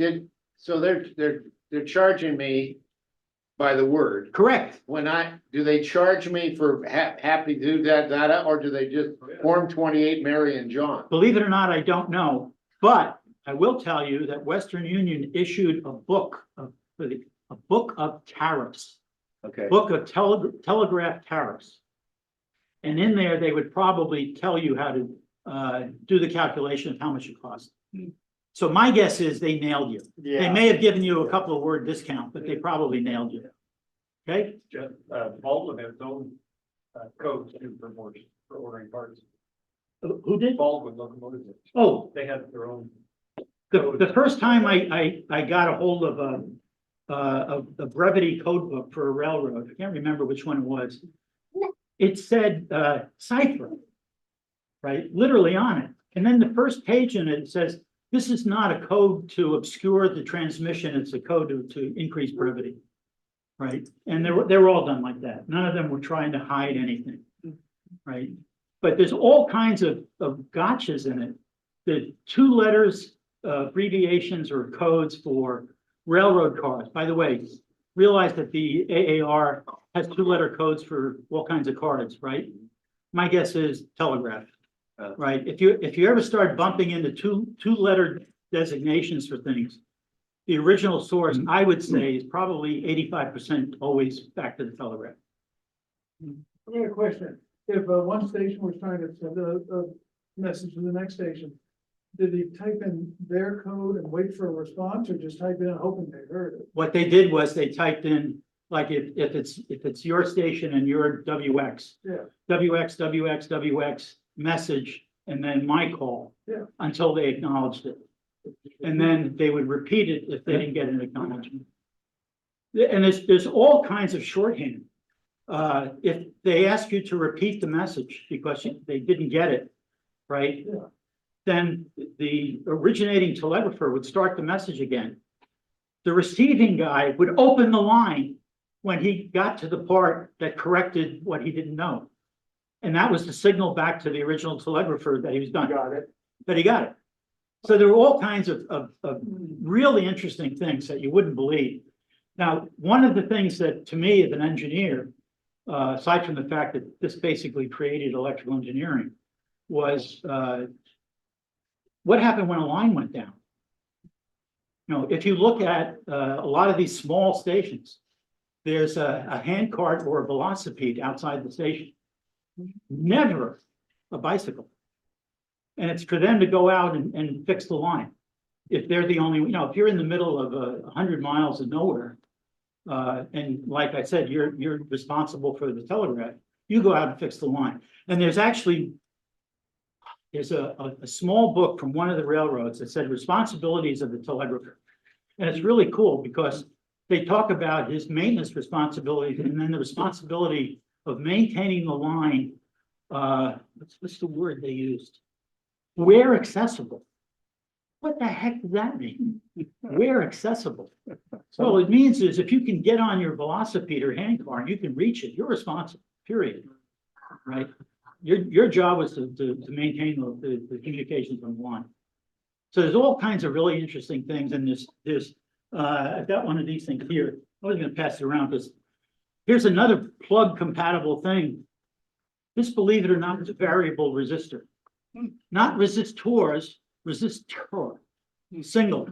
It's a variable resistor, and you set up the resistance by opening and closing these plugs. That's how they did it. This is over 100 years old, right? So these are the way the instruments were made, and they're beautifully dovetailed, by the way. If you're a woodworker, I mean, you just got to drool at some of the stuff that they made. The other thing that happened, and I ran through it a little too quickly, maybe, is that very quickly they not only went to brevity as an issue, and they went to brevity to increase the number of messages they could send per hour. They also invented something called diplex and quadruplex. And quadruplex was actually invented by a gentleman named Edison. And what they did was they recognized that you had this line, but you could change the polarity. And you could force the change in the polarity in a couple of different ways relative to the ground, right? And the way they did it, see anything weird about this sounder versus the one in there? Does that look familiar? Got that big magnet around it. That's a big magnet around it. Puts a bias on the sounder. And this was part of a diplex or a quadruplex system. And desperately trying to find all the parts to a diplex or a quadruplex system and gave up a couple of years ago. There's scarce as hen's teeth. But you have all of these variations. I should have said diplex allows you to transmit in both directions, 2 messages same time. Quadruplex, 4 messages same time over the same single wire. Right? And relatively quickly, they went from telegraphs to what do you think the next giant advance was? In the 1800s. Telegraph, What? telegraph. Telegraph. No, well, we're talking about telegraph, beyond telegraph, Telephone. beyond bingo, teletype. Oh, sorry, yeah. It turns out teletype started in the 1800s. And it was all to send messages quicker and quicker and quicker. So by the time World War II was around, teletype was all over the place. My father was the wire chief on Guadalcanal, and they had teletype on Guadalcanal, literally taking messages. So teletype was all over the place. What is telephone? What? What is telephone? It's a mechanical typewriter that's connected to the line. So you not only can type the message in, but you can receive the message and it'll print it out. And it does it really, really fast. Right? I don't think it does it as fast as those New York Times guys. Yeah. That was 60 to 80 words a minute. And they would also, at least some of them would print paper tape. Correct, So you had a permanent record. Correct. Of the message coming. correct. That was a little bit later than the 1800s. Another Yeah. advantage of the paper tape was you would originally type the message on the paper tape. If you screwed up, you tear the tape, type the rest of the message. Yeah. And then you fed the tape through it and that actually sent the message out. Believe it or not, I edited paper tape. I Early on had in to my send time. it as part of the army. Any other questions? I really hope you enjoyed it, and I really want to thank everybody for bearing with me for so long. Thank you.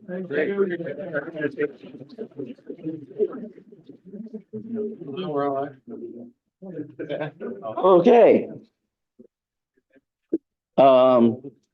This is not a complaint, just a note. That took a little longer than we anticipated. But wow. Get on there, thank you. The pizza has arrived. You might have noticed that or smelled that. Somebody wants to say hi to Grandpa. All right, so what I'm proposing we do is go grab pizza and bring it back to your chairs and we'll have sort of a discussion on LCC. That's it for now. We'll see how that goes. Because I don't think anybody in the room is an expert on LCC. I certainly am not. I know enough to be very dangerous, as the people on the LCC list are starting to discover. And also Dick Bronson, who makes most of the parts for it. All right, so pizza, and over here, there's a red cooler. There's 20 waters. It's first come, first serve. I'm gonna leave this stuff up here if you want to come up and handle it.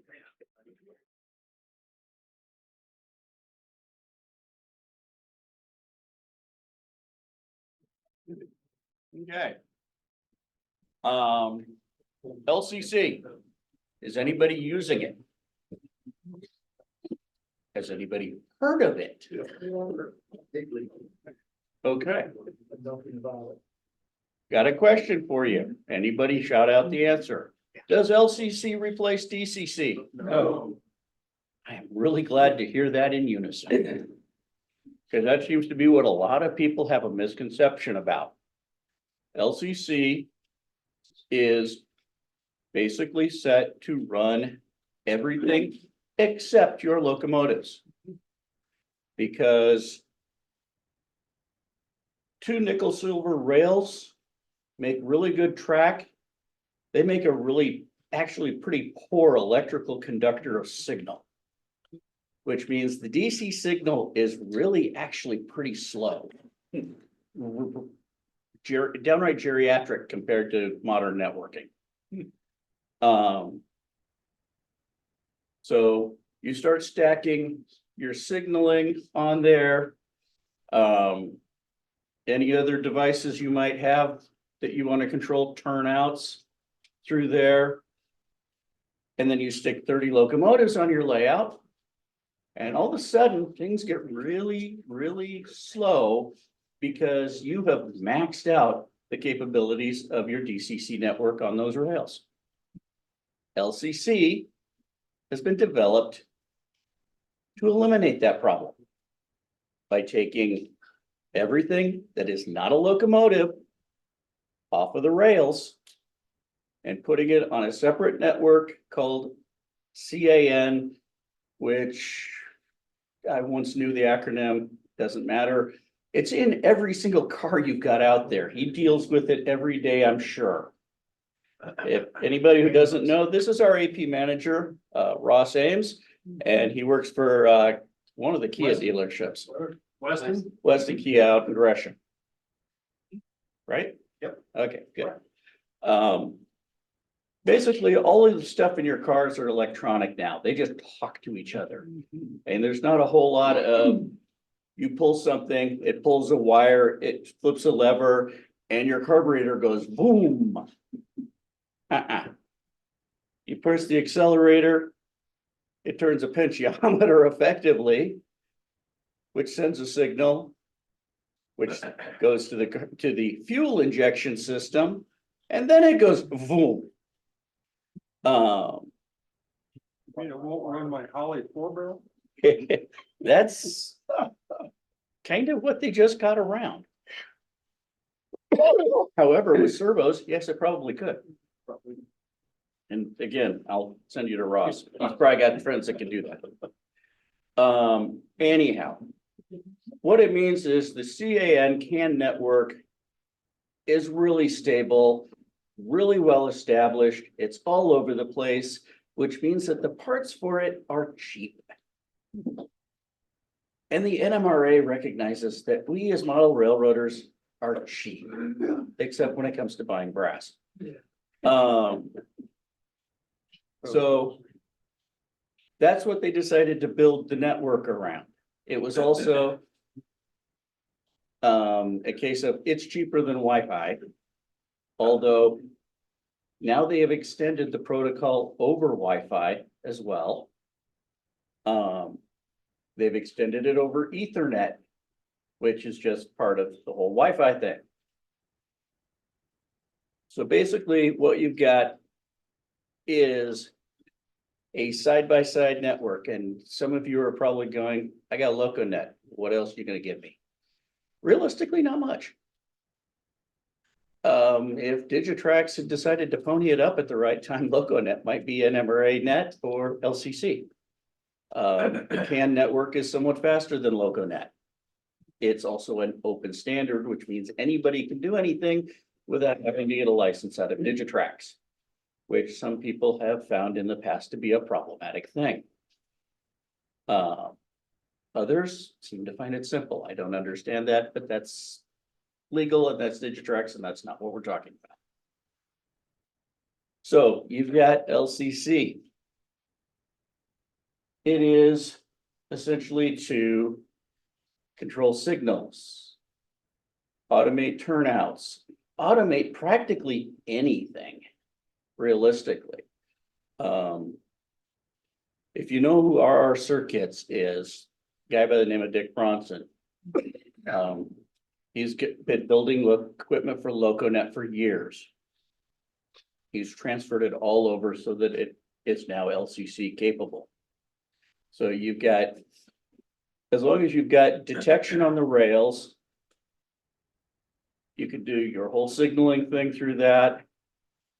Turnout control. The reason I got into it was I decided I wanted to play with it. And instead of just using simple double pull, double throw switches, I went out and bought push buttons, an RR Circuits Tower LLC, a stall motor driver board, and some other assorted pieces, hooked them all up to my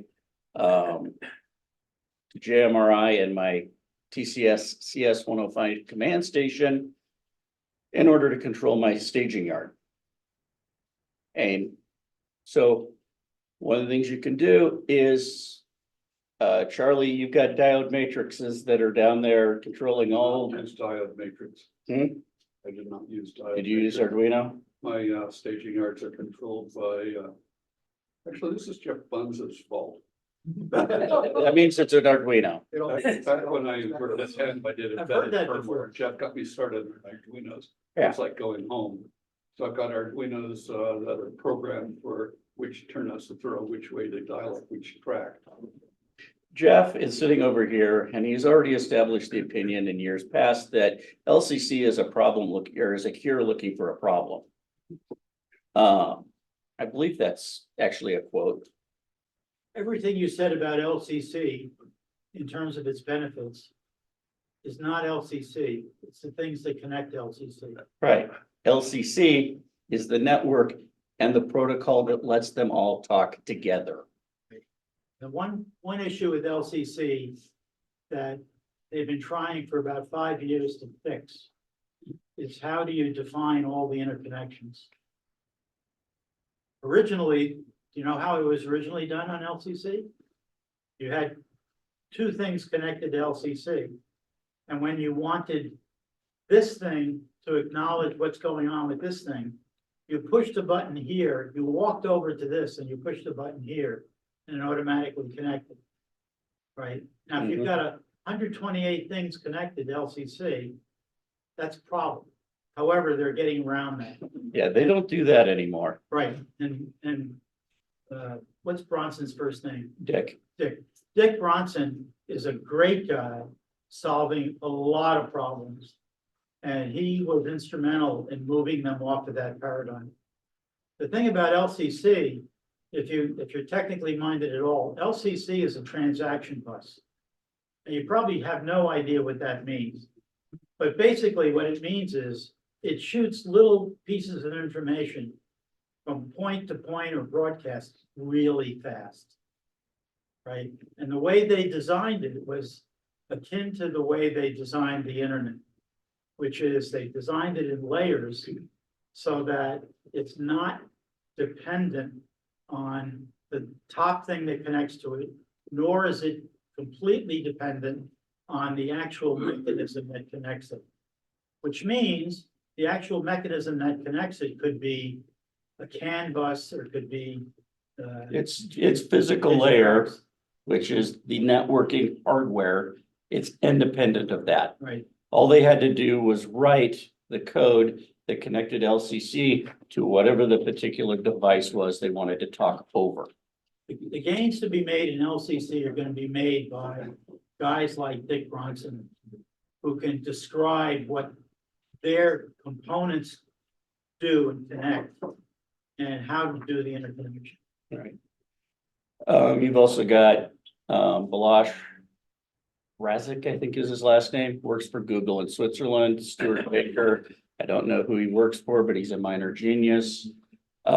Basically, as far as I can determine, LCC was largely set up by computer networking nerds who like electrical circuits. Which means that some places it's not really well documented for humans. That's its actual major failing as far as I'm concerned, is they're still working on how to tell people what things do and how to make them work together.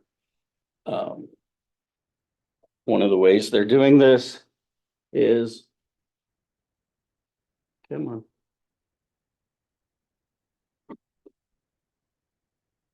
Groups IO. How many of you guys are on assorted mailing lists through Groups IO? There is an LCC mailing list. It's layout, command, control. All the movers and shakers of it hang out there, which means that you can ask questions and you get answers from the guys who are actually writing the code or building the pieces. Right? Dick hangs out there all the time. Stuart's out there. Balash is out there. Chuck Stansel from Logic Rail Tech is out there. One of the things that was pointed out as a weakness was that RR Circuits and Dick Bronson seem to be the only supplier of anything LCC. Well, not entirely accurate anymore. It's growing, not quickly, but it is growing.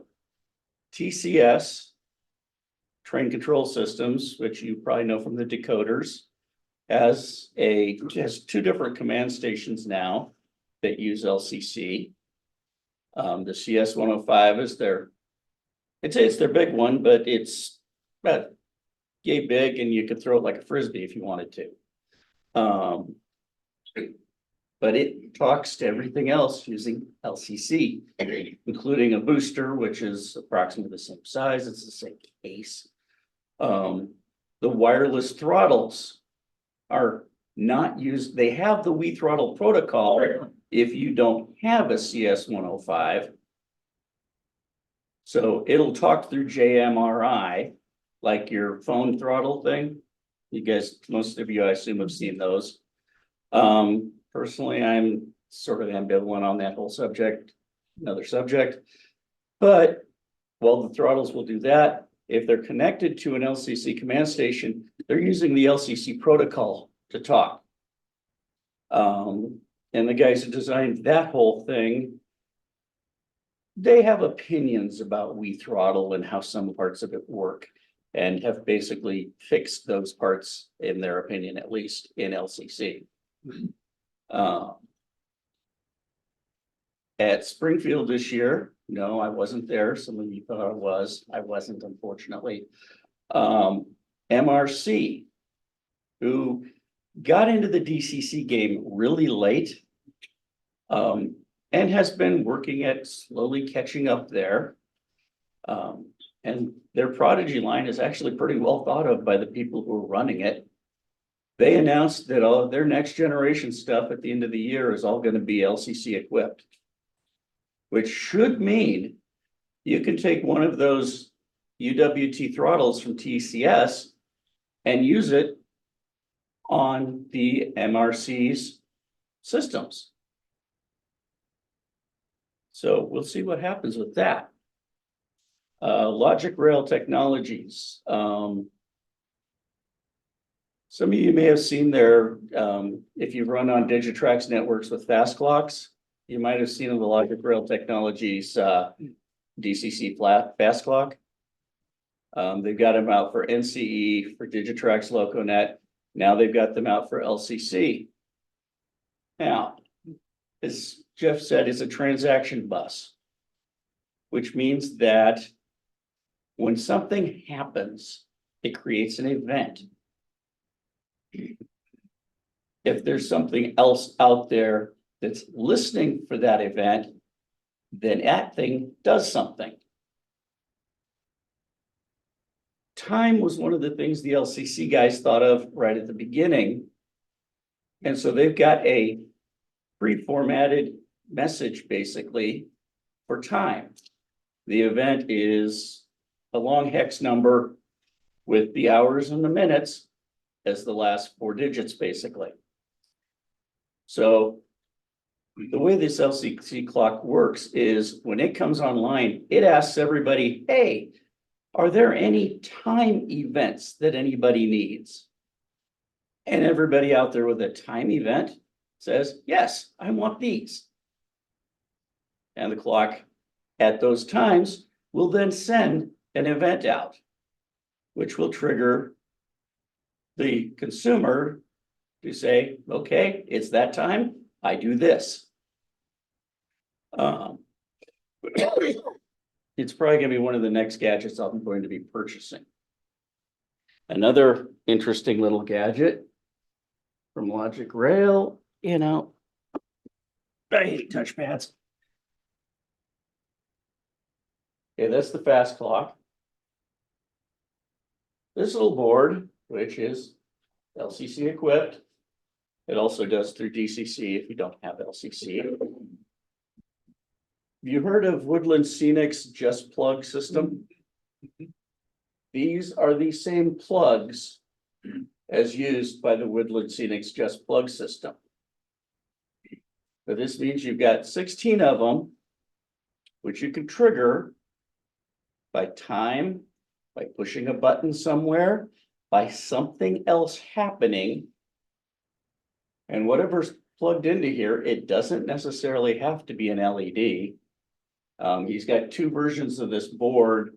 One is limited to the Woodland Scenics LED standard, so it's basically gonna light up one LED. The other one has much more power available.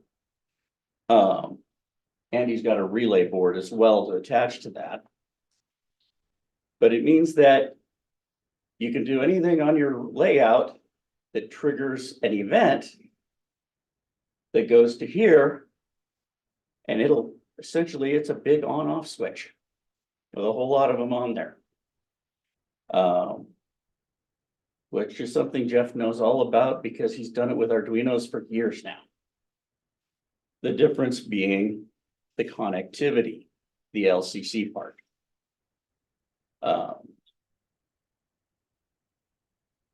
So how many of you all are NMRA members? Everybody or nearly everybody? Looks like pretty much.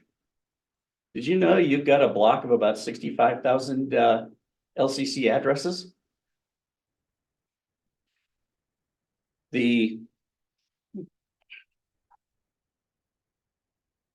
Each gadget has an address which allows it. I forget how they exactly assign them, but you've got this big, I think it's a 24-bit number. And about 16 of those bits are reserved as the hardware prefix. And then you can assign 256 numbers to things on it as to actual devices to trigger or to be triggered. And from there, you've got like 65,000 events you can put on each device. The CAN bus is where the hardware addressing came from. And so the LCC or Open LCB organization broke up the addressing they've got to where the first set, which starts with a 01 or 02, goes to manufacturers. 03, every single NMRA member has a block with their NMRA number as part of it in that block.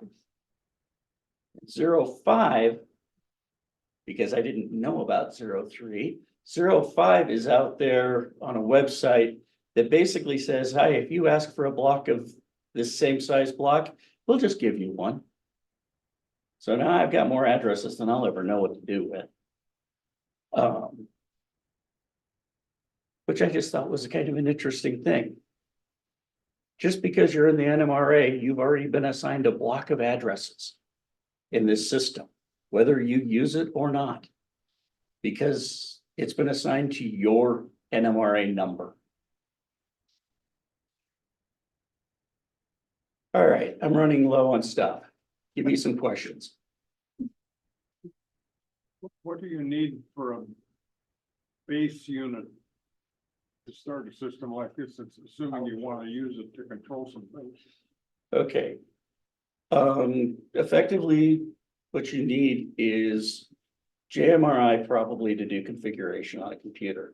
However, once the configuration's done, you can turn it off and it operates independently without a computer. You need a way to hook JMRI into the CAN system. So there's either an adapter, or in my case, I use my CS105 command station as an entry point. You need something that will push power onto the LCC network. The LCC network carries enough power that it can power a certain number of pieces of equipment. With the caveat, you start to exceed that, you need another piece of LCC equipment that's going to inject power into the network. The nice thing about it is that most of the things being produced for LCC will work as that power injector. Okay. My command station does that. I'm pretty sure my tower LCC card does that. My booster does that. I'm pretty sure the EFX 16 will do that. It uses independent power as well because it's got all these other lights on it that totally exceed the needs of the LCC bus. I believe the clock has the option to be a power injector. You just need to get the right power supply for it. And basically you need something that's going to create an event and something that's going to do something with that event. So a push button and a turnout. Being concrete here to help myself, something like a power supply and a board like that, and then all of your connected devices creates the system. Is it that simple? From a hardware standpoint, yes. I'm not going to say it's simple from a configuration standpoint. Right. However, all of the LCC devices, be it my command station, board like this, that fast clock, they contain their own configuration system in what's called XML, extended markup language. And JMRI, when you hook it into it, can access that. And it puts it up looking as much as a web page with a whole lot of options on it. And that's how you configure the thing. And you set all the settings, you hit write, and it writes to the device, at which point you can unplug the JMRI and the device is on its own. If I could add, But let me paint a slightly different picture for you, okay? See each one of those connectors? That's an independent device. Independent device, okay? You got 128 of them, you've got 128 devices on the LCC, okay? The LCC by transaction bus means each one of those devices can watch and look for something else on the bus. They can even watch and look for each other. Jeff called it an event. Let's just call it a change. Something changes in that group of 128, right? All of them are watching. Every one of the other 127 are watching. Some of them say when device 31.5 or whatever the nomenclature is, when it changes, I'm going to turn on a light. Okay? Now you could have 100 of them turn on a light when that event occurs. Okay? But I want you to think about it as on your layout, you have a whole pile of changes. You have a whole pile of things that react. Got it? Okay. You connect them by events or transactions. Got it? So Jeff already pointed out, you can go into JMRI, connect it up to your LCC, and you configure all of those devices. Those little things, not the board, the little things. It's You tabs on a single thing. right, but every single one needs to be told how you react and what you do. Do you generate an event and under what conditions? Or do you react to an event and under what conditions? So just for the time being, leave it like that. Yeah. As simple as you can, okay? Now, once you configure it, meaning once you tell each one what you watch for, how you react, and what you do to create an event, you're done. You can disconnect JMRI and you can run those boards independently and they'll run. Got it? that, when you say those boards, you mean like that one? Like that. Like that one. Right? But the key is what I'm trying to get you to understand. The key is those damn boards. It's not LCC. The magic is in those boards and in their configuration. And that's one of the things that Dick Bronson contributed radically to with LCC. He not only built the boards that are configurable, he gave a lot to show how you configure them. Because the original way to configure them sucked pond water. It was terrible. Which is why it's not used. Right? But it's evolving. And the other thing is, when one of those little events occur, everybody knows it. You don't have to go around and say, okay, device one, do this, device one, do this, device, that's not the way it works. They're all watching the LCC bus and saying, event 31 occurred, therefore I turn on a light. Another one says, event 31 occurred, I turn off a light. Another one says, event 31 occurred, I throw this switch. All of that is capable with LCC. And this is all wired. There's no radio signal involved in. There actually can be. Jeff mentioned it The before. throttles are wireless. Well, okay. They're using 2.4 gigahertz Wi-Fi. It was originally designed that the interconnect was something called a CAN bus. Yeah, CAN bus is an automotive bus, it's differential, right? It's a reliable bus, it's still being used, okay? Right. But you don't have to use that. Till you run a screw through it. Until you buy a Kia. Right. Yeah, I was about to say something about hooking a USB up to it. the reason I asked the question about you don't need any radio frequency is, say, I've got, a free rail O-scale layout that's already got Lionel's radio system on for one set of train control and Mike's train house for another. I don't have to layer on another set of Completely radio inde- signals. completely Make them all independent. compatible, because this doesn't need radio signals, from my No. understanding. And it just so that we cover the field. You can have multiple DCC buses that do exactly the same thing, Right, right? You don't have to have DCC going through a track. You can have DCC going through a wire. Right. Right? But it's still gonna be slower. But it's still gonna be slower. And because I'm the odd guy out, so what? right. Right?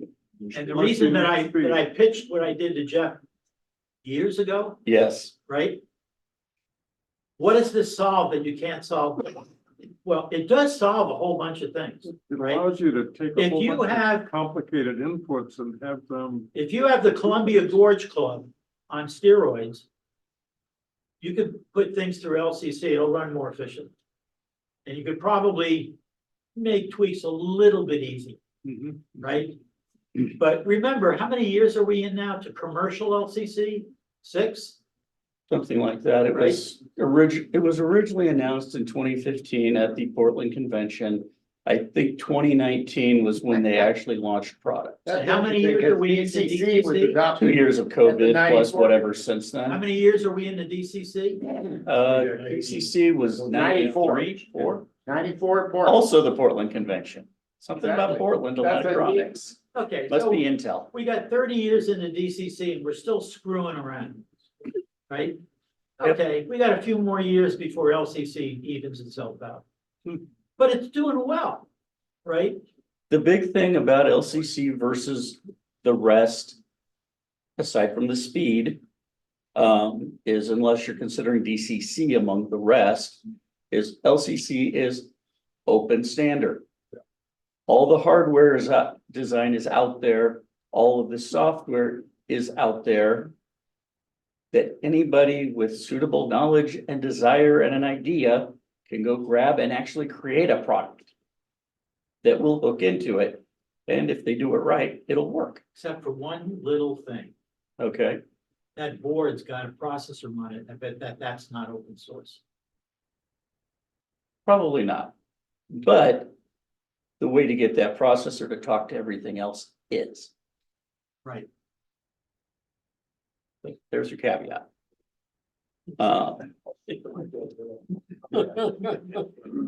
Yeah, so we're what, 6 years, no, 5 years into LCC effectively. So it's a baby. But it's a baby with a big future. Because it's really extensible. Great word there. You can get it to talk through a variety of methods. The primary method of these things used to talk to each other is Cat5 cable, which probably every single one of you has somewhere in your house connecting something, because that's how broadband internet generally works these days. If it's not Wi-Fi, it's Cat5. to put it simply. Okay, 6, 7, if you want a little better, cleaner signal. Fortunately, CAN bus, I think, works, oh, come on. What's the rate on the CAN bus? 5 megahertz or so? It's compared to your 10 base T Ethernet, which was one of the original popular Ethernet standards. It's slow. But realistically, we don't pass that much information. We're not passing web pages over this thing. We're passing little bursts of text, essentially. Anyway, that's kind of my intro to LCC. Any more questions that I can answer or Geoff can shoot me down with? Hey, I am really glad he's here because he actually understands this stuff. Yeah. I am rapidly paddling along on the surface. He does deep dives. Warner, Okay, 101 question. So LCC is a replacement for DCC? no. Runs everything but the low. The only thing that is similar between LCC and DCC realistically is the letters CC both stand for command control. The sort of layout. The layout command control, which means the people who developed it, their opinion is DCC should only be used for controlling locomotives or stuff on the track itself. DCC mobile, LCC static. That generally will work. Thank you. I'm sure that somebody's going to come up with exceptions, but generally that will work. The big thing it's actually for that I don't think I even mentioned, signaling. If you're going to put in a CTC system, this is the new way to do it. Because, okay, you've got Digitrax, LocoNet, you've got CMRI. LCC is made to replace those.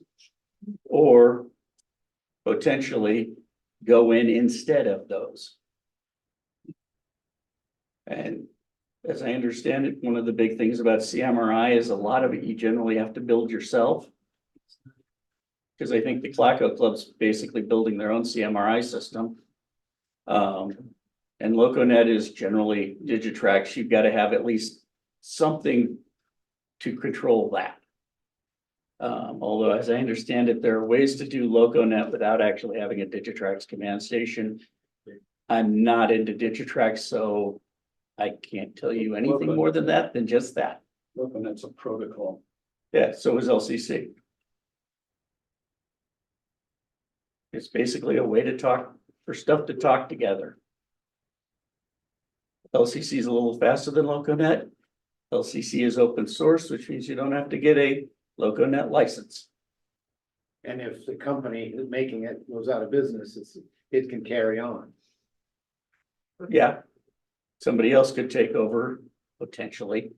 Well, I'm thinking of one of the precursors to DCC was a guy that, I don't remember what it was, but he died and that, Yeah, he's still alive. and then, you know, his system went away, or their support of it went away when he ceased breathing. Was that the Wangro system? Yeah, Okay, but NCE took it over. okay, I'm just saying, Yeah, you're not tied to somebody's patent and business. correct. The same way as DCC is not tied, it's an open source. Right. It's owned by the NMRA.